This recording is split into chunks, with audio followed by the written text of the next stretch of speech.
Today on Mid-Missouri Art News here at JCTV in Jefferson City, Missouri, we are honored to have back Leann Porrello and a new artist to the program, Hendricks.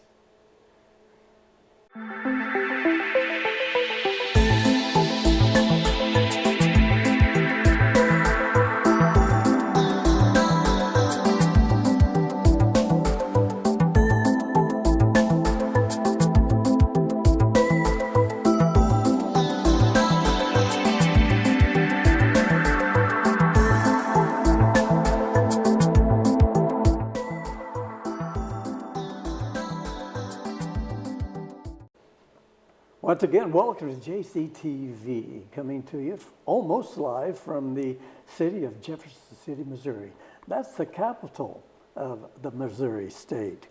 I first would like to introduce to you Leann Porrello, an artist from the Jefferson City, Missouri area as far as employment, but she's actually coming to us from California, Missouri State. So welcome once again. It's great to have you back, Leann. Thank you. I'm excited to be here. I always enjoy coming on here and representing the art in Jefferson City. It's, you know, even though I work here and live in California, Missouri, it's my home. So I'm always excited to come back on. Yes, and you have been well received in the neighborhood, should we say, Columbia and around since we was last together. So we're going to bring everyone up to date. What has really happened in the life of Leann Porrello? Well, in fact, why don't you share with us just a little bit about what the life is about for Leann Porrello? Yeah, I mean, I work a lot. Lots been happening. I enjoy it. You know, I always say that being an artist myself is one of the most enjoyment, but when you get to, you know, work in a field with your art, that's even better. I have been doing a lot with the Jefferson City Parks and Rec, murals and sculptures. I've taken my art, which has always been oil paintings, and I've kind of scaled it up, and I actually started doing murals myself. So that's been a really fun experience. My husband has been getting more into art as well. He does everything from jewelry to metalworking. So we've been doing a lot of collaboration pieces. We are just so different, and to bring our art together and do a collaboration piece has just been awesome. Oh, that makes sense. You know, I'm still the executive director of Capital Arts here in Jefferson City. You know, we are open 7 days a week, which keeps us really busy. For, you know, anyone that doesn't know Capital Arts, it's a local gallery here, all mid-Missouri artists. You can check us out at www.capitalarts.com, and it's just a really fun place. I enjoy it because we do shows every 6 weeks, so that's also a venue where I like to put my own artwork in. Because of my involvement not only with the gallery as well as the Parks and Rec, this year I've also become 2019 Ones to Watch, so you can check that out in the Jefferson City magazine, and it highlights my art as well as a little bit about my history that I've kind of brought up on the last time I was here. Super. So. And plus today you're the spokesperson for the Jefferson City Art Club. Yeah. And you are featured on their website. And also you'll be, I guess you have an exhibit at the moment at the DMV south of Jefferson City. And you're my guest today once again. Yeah, and I'm busy. just really happy to feature Leann now as the artist. She's usually here speaking on behalf of different things, different events throughout the city of Jefferson City, Columbia, around the mid-Missouri art world. So it's really, I'm really tickled, I guess you could say, to have you back on. Thank you. Well, we want to go back a little bit and remind people how you first became inspired to become an artist. And yeah, it's a fun story. I mean, not many people know that actually art for me started in literary arts. I wrote poems and songs, and I was a writer, and I loved it. I turned 18 and was that kid that had no money, living on my own for the first time in an apartment, no television, internet, any of that. So I went out and bought a paint set. Decided I'd give it a try since I loved writing so much. I wanted to try something new. Completely fell in love with acrylic painting. I did that for a few years. I've been painting total for 14 13 years now. Friends and family really encouraged me to keep going, and I've always just gave them away as gifts. I kind of made the decision as a young artist that the first 100 paintings that I did was all going to be given away. I figured if I can give 100 paintings away by that 101, I should be good enough to sell them. So that's kind of where the journey started, and then I moved to Missouri 6 years ago and took my first oil painting class and fell in love, and I've been oil painting ever since. Oh my! So I guess I just could ask you your favorite medium, but I think I know the answer. Yep, it's oil. Oil, and that's like me. I always share with people how magical the oils are, especially in the blending. So I can tune in really well to those strokes, and I even look at Leann's work, and you can see those brush strokes. A lot of people, a lot of artists can identify, believe it or not, even an art lover can identify a person's artwork without even a signature once they learn their strokes, or at least come pretty close to guessing. I've been surprised at my own sometimes. Yeah, and is that mine? Yeah, and you, like you said, you get that style, and a lot of my artwork, I try to say it represents whimsical, love, fun, happiness, whimsy. I want people to look at my paintings and smile, and I want them to feel something. It may not always be positive, but paintings should bring that out of you. So. Exactly, paint from the heart, well, they say, and share it. And the more you can share, the more it gives back to you. So, well, another not stupid question, but what I guess I always like to ask, what's now really inspiring you to continue now on your trek? A lot of things, being in the field I am with and being an artist as well, the inspiration actually comes from others. It's hard to balance that work life and art life, even though they're basically the same thing for me. But, sometimes when you get home after a long day of working in the art field, you don't want to do art. So it's other people inspire me. I go to the gallery, I go around the city and see beautiful art, and I'm just so privileged to be in an area, in a community that loves art as much as they do. So when I go home and see other people's paintings, it just motivates me to say, wow, they're creating this beautiful work for everyone to see. I'm going to go home and do the same thing. So actually, I get all my inspiration from my community members, friends, family, and through the gallery. Definitely through the gallery and the artists. It's the same here. I can identify with that. I have met so many heartwarming guests here on JCTV that I've had the privilege of sharing with you viewers, and that really means a lot to us. It's definitely inspired me to get the brush out, and I'll be sharing some of those of my own work in the next few months when I finish them, naturally. Yeah, sometimes it takes a while with the oils. The art world, we have covered Missouri State and even clear to New Jersey, if you remember, to a sculpture.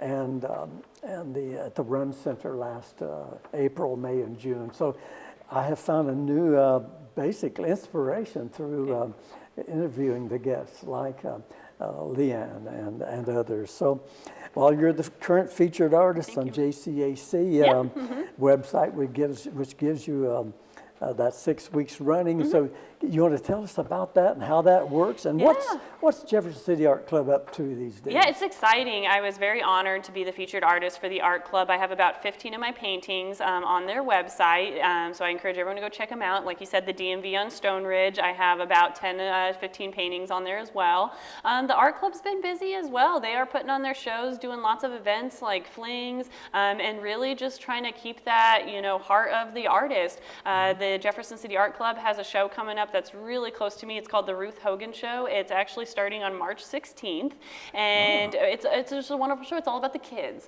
The one thing I really love about the art club is they highlight a lot of shows from adults to kids, all ages. So on top of the Ruth Hogan Show, we also have the big show, the Jefferson City Art Club Fine Adult Show coming up, and that's an open show for amateurs and professionals to come and be in their own category and compete. It's fun. I personally, when I was first starting out, always put my art just to get exposure, and then I just love ribbons. So I became one of those people that's, I get excited for these shows, these judge shows, because, it takes something that you're so passionate about and you get to share it, but you add a little bit competitive fun. I'm a football fan, so when I kind of look at art the same way, if I can enter into a competitive show like the art club puts on all the time, it just raises that bar and it pushes me to those limits that maybe I wouldn't be pushed to any other time. Right. Now they meet, and they meet on a third Monday Monday of each month. Every month, yep, and it's open, And, completely open to the public, so anyone can come and join us. And there's treats, and there's always a guest speaker, a presenter, as they call them, and so that's coming up real quick. Real quick. Next Monday, in fact, on our calendar.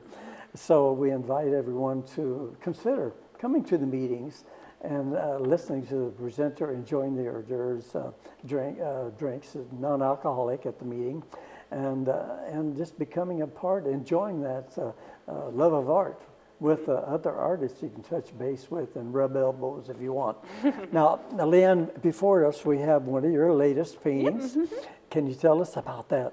Yeah, just in short, it's titled Regrowth. I'm from Colorado Springs, Colorado, for those who have not seen me before on the show. A couple years ago, they had a lot of fires, and that's home to me. So friends and family, they lost a lot of property. We went out there during the fire, after, and then months ago. So this painting, Regrowth, was inspired by that fire because when we went back all these later months, it was a sight to see. I mean, you had the really burned ground, and then you had regrowth happening already, and it's just kind of the cycle of life. Art is in the same way. You know, we go through many years of practicing art, honing in our skills. So regrowth, even though it represents a figurative tree or a literal tree, figuratively in the art world, how I look at that is that we're always regrowing our styles, our art, and you know, you can never stop learning. So this painting means so much to my home for being Colorado, but also just the metaphor of how art is. You know, Exactly. you're always pushing yourself. So. Well, and you're pushing yourself.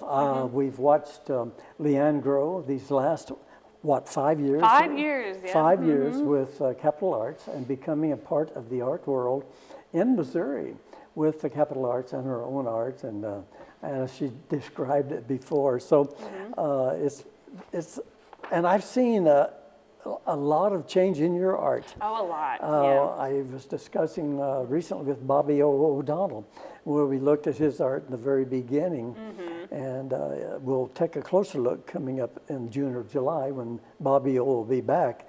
But we actually see the growth in the brushworks of our artists from one program to the next. So Yeah. I see you've really impressed me, and Thank you. a lot of the artwork that we'll actually be putting on the timeline here when I do the editing. And on the website, and like I said, and that comes from just learning from others. Like I said, take classes, talk to your peers, do critique groups. It's awesome. You got to drop by Capital Arts Gallery on Missouri Boulevard. It's the Parks and Recreation building that was redone on basically on the inside. A beautiful venue. Great venue, well lit, well hung. It's really nice. It's a beautiful so I invite you, along with Leann, to drop by Capital Arts Gallery in Jefferson City. Well, Leann, I want to thank you for being my guest once again here around the round table, and on behalf of JCTV, Mid-Missouri Art News, I want to thank you for sharing once again with me here at the round table. Thank you. It's always a pleasure, and I look forward to coming back again one day. Yes, so. we'll have to come back and for Spotlight on the Arts, and we really get in depth to an interview with Leann. Well, after the break, we meet Curtis Hendricks of Jefferson City, Missouri, who will surely inspire you to take a look at a new technique that I'm really interested in, mastering basically in his field of photography. He's turned photography art into another type of art. So stay with us. We'll be right back.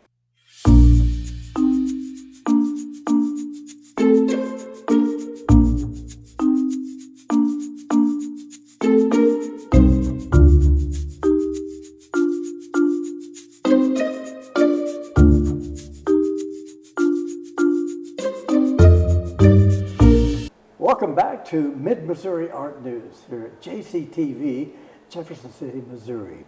Please join me if you would, welcoming Mr.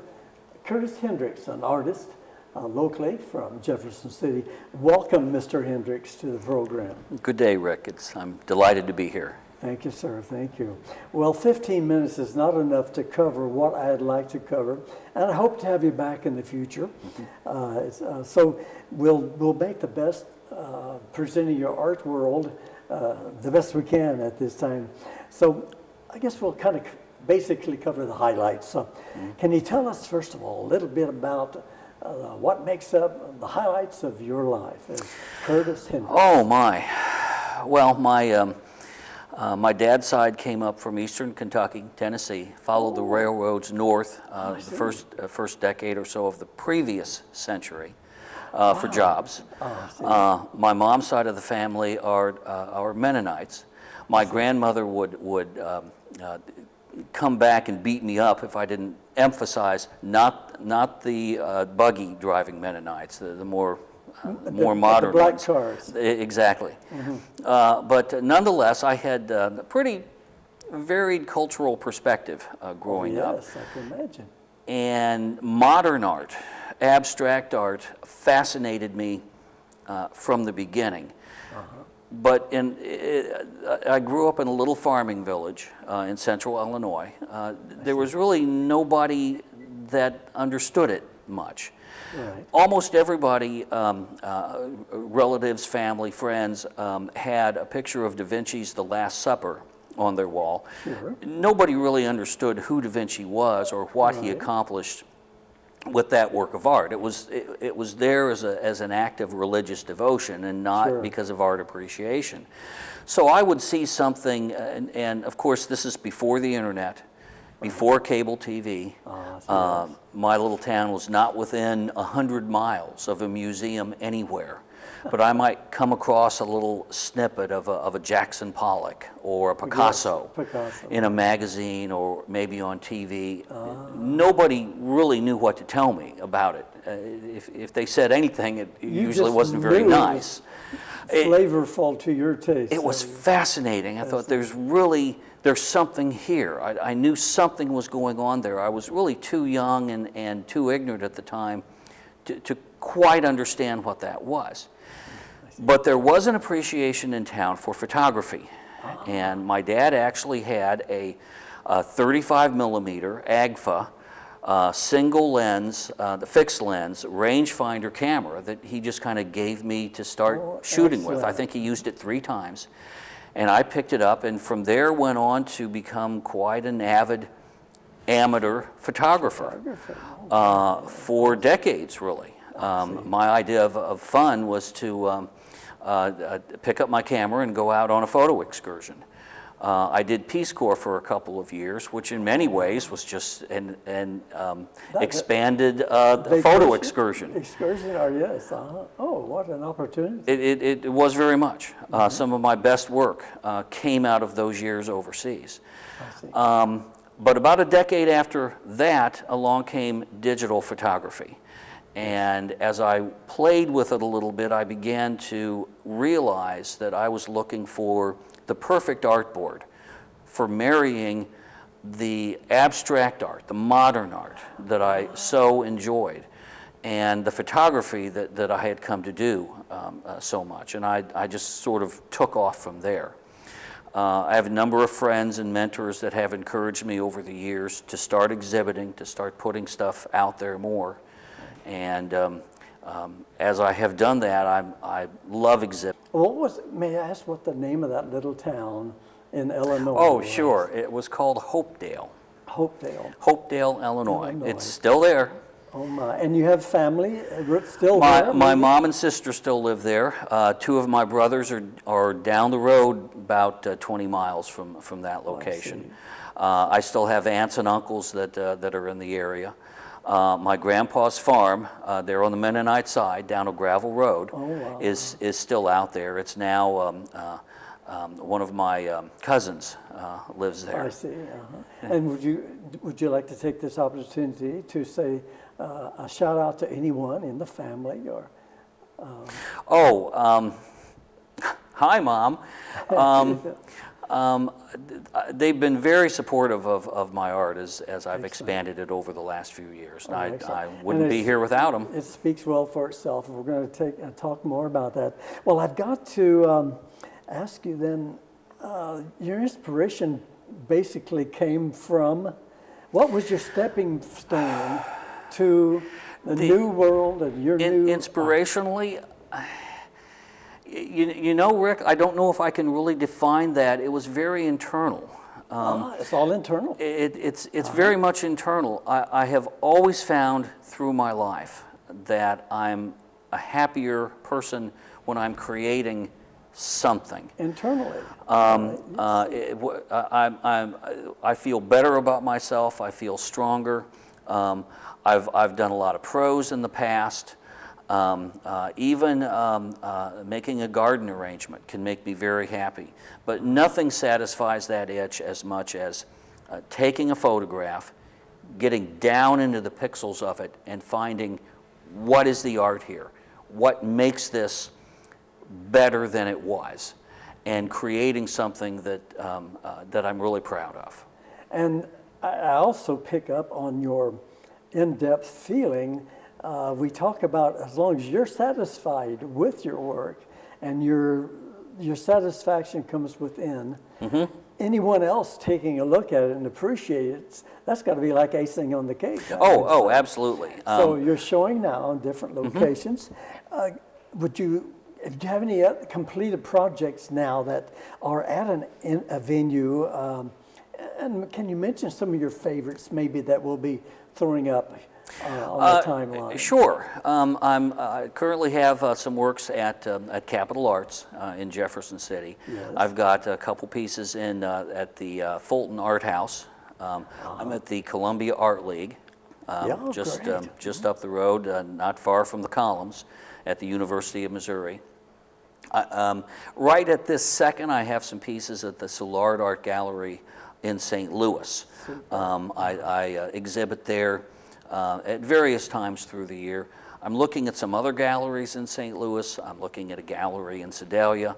Kansas City is waiting for me, or I'm waiting to get in there and see if I can break some ground. And, go ahead. I'm online as well. Yes. And that's really the best place to see what I do. It's got the fullest Can you give us catalog. a link or address Yes. online? Pinterest? It's online. The address is www.damphotoartist, all one word, .com. Okay, great. That's D-A-M-N? D-A-M-N, the curse. The curse. That's the Mennonite side. Oh, I see. Travels around. So your next venues, schedule-wise, will be on your websites, so people can drive to that location. I try to post, I use it as a photo blog. I'll put out my latest work, or a work, and try to say something about it as well. Well, I met you first at the Capitol Arts Gallery on Missouri Boulevard in Jefferson City, and so impressed to me it's a new technique. And I'm just overwhelmed by the way it looks, I guess you could say, simply put. So in front of us, I'll ask you then to take a few moments and explain what we see here to the viewers. The piece on the left, I call it Chillin' on Georgia Street. That's actually taken in Louisiana, Missouri.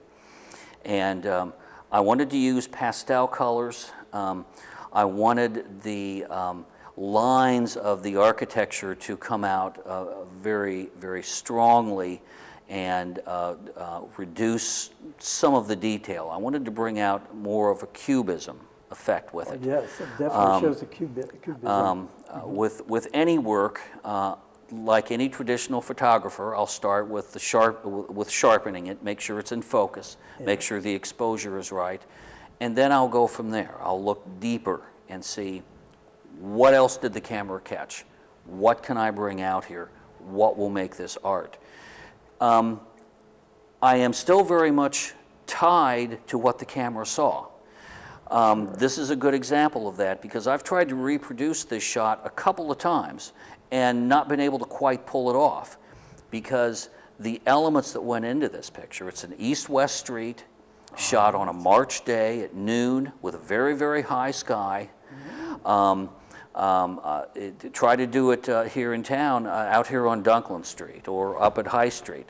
It won't work. They're north-south streets. The light will hit it differently. The light is different than that. Light is always, you could take a camera, set it up to photograph the same thing at the same time every day, and you would have 365 different pictures by the end of the year. Fantastic. Because the light is going to come through so differently.